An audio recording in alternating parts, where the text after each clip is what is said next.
트럼프 100일을 기점으로 확실히 시장 분위기가 달라지고 있습니다. 트럼프 대통령이 관세 정책에서 또 한 발 물러서면서 최악의 국면은 지났다는 관측에 힘이 실리고 있는데요. 아직까지 미중 간 무역 협상은 진전이 크게 없지만 다른 주요국들과의 협상이 순조롭게 진행되고 있다는 점에서 매수 심리가 살아나고 있습니다. 또 여기에 어제 자동차 부품 관세 감면 정책도 나오면서 관세 완화에 대한 안도감이 점점 확신으로 바뀌고 있습니다. 마감상 보면 다우지수와 S&P 500 지수는 각각 0.75%, 0.58% 오르면서 6거래일 연속으로 올랐고요. 나스닥 지수도 0.55% 상승했습니다. 빅테크 기업들은 오늘 보합권에서 혼조세를 보였습니다. 애플은 이번 주 실적 공개를 앞두고 0.51% 올랐고요. 엔비디아도 어제 크게 빠졌던 만큼 소폭 반등에 나섰습니다. 다만 엔비디아는 미국 정부가 AR칩 수출 규제를 강화했다는 보도가 나오면서 현재 시간물 거래에서 2% 넘게 빠지고 있습니다.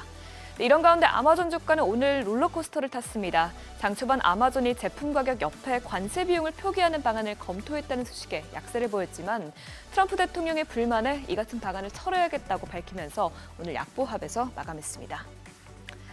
시총 6위부터도 보면 테슬라가 최근 다시 약진하고 있죠.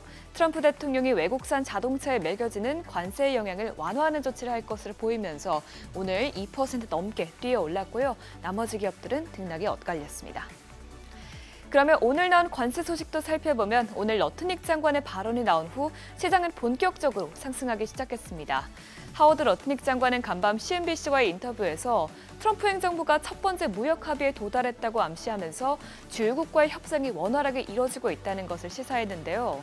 그는 아직 그 나라의 총리와 의회의 승인을 기다려야 한다면서 구체적인 나라를 밝히진 않았지만 그가 총리를 언급한 것을 고려하면 인도 또는 일본일 가능성이 점쳐지고 있습니다. 또 이외에도 트럼프 대통령이 관세에서 한 발 더 물러섰다는 소식이 나온 것도 호재로 작용했는데요. 어제 트럼프 대통령은 자동차와 관련한 부품에 대한 관세 부담을 한시적으로 줄여주기로 했습니다. 미국 내에서 조립된 차량 가치의 최대 15%에 해당하는 금액에는 25%의 관세를 면제할 예정인데요. 즉 3.75%의 무관세 혜택을 주는 것입니다. 또 이 밖에도 25%의 관세를 적용받은 수입 자동차에 철강과 알루미늄 관세를 중복 부과하지 않기로 밝혔습니다. 이렇게 트럼프 대통령이 관세 정책에서 일부 후퇴하면서 관세 리스크가 어느 정도 해소되고 있지만 그럼에도 불구하고 지표들에서 경기 침체 신호가 계속 나오고 있는 점은 주목해 봐야겠습니다. 조금 전 언급했던 대로 미국의 소비자 신뢰지수는 4월에도 큰 폭으로 하락했는데요. 이번 수치는 86.0으로 나오면서 전월 대비해서 10%가량 빠졌고요. 예상치도 밑돌았습니다. 특히나 미래에 대한 기대지수가 급락하면서 전체 수치를 끌어내렸는데요. 기대지수는 54.4로 나오면서 2011년 이후 가장 낮았고요. 조사 측은 이 같은 수치는 경기 침체 수준에 해당한다고 설명했습니다. 이렇게 소비자 심리가 악화하는 것은 트럼프 대통령이 추진하는 관세 정책이 경기와 물가에 타격을 줄 것이라는 전망 때문이라고 컨퍼런스 보드 측은 설명했습니다. 또 노동시장도 흔들리고 있다는 신호가 계속해서 나오고 있습니다. 지난달 미국의 3월 구인 건수는 719만 개로 전월 대비해서 하락했고요. 이는 지난해 9월 이후 가장 낮은 수치입니다. 특히 실업자 대비해서 구인 건수는 1.01을 기록하면서 구직자 한 명당 일자리가 하나인 수준으로 고용시장이 냉각됐는데요. 팬데믹 당시 2.01까지 치솟았던 수치가 크게 줄어든 것입니다. 다만 아직까지 고용시장 둔화가 해고로는 이어지지 않고 있는데요. 3월 해고는 155만 명으로 지난해 6월 이후 가장 낮은 수준이었고요. 노동시장의 자신감을 나타내는 자발적 퇴직자 수는 330만 명으로 7월 이후 가장 높은 수준을 기록했습니다. 또 이런 가운데 미국의 무역 적자는 3월에도 사상 최고치를 기록한 것으로 나타났습니다. 트럼프 대통령 취임 이후 기업들이 재고를 미리 쌓아두면서 수입이 급증한 추세가 반영된 것인데요.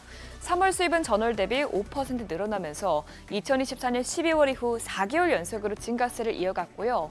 반면에 수출은 1.2% 증가하는 데 그쳤습니다. 이 무역 수지는 미국 GDP에 반영되기 때문에 3월의 큰 무역 적자는 1분기 GDP 성장률을 끌어내릴 것으로 보이는데요. 실제로 오늘 GDP나우에서는 무역 수지를 반영한 후 금 조정 모델의 1분기 GDP 성장률을 마이너스 1.5%로 낮춰 잡았습니다. 국채 수익률은 오늘 나온 지표들을 소화하면서 하락했습니다. 간밤 소비자 신뢰지수가 금융위기 후 수준으로 급락하고 노동시장 지표도 예상보다 약세를 보이면서 경기 침체에 대한 우려가 수면 위로 오른 영향인데요. 간밤 10년물 국채 수익률은 0.04%포인트, 2년물 국채 수익률은 0.02%포인트 내렸습니다. 금은 어제 반등한 후 다시 차익 실현 매물이 나왔습니다. 다만 최근의 하락세에도 불구하고 금은 여전히 역사적인 최고치에서 머무르고 있는데요.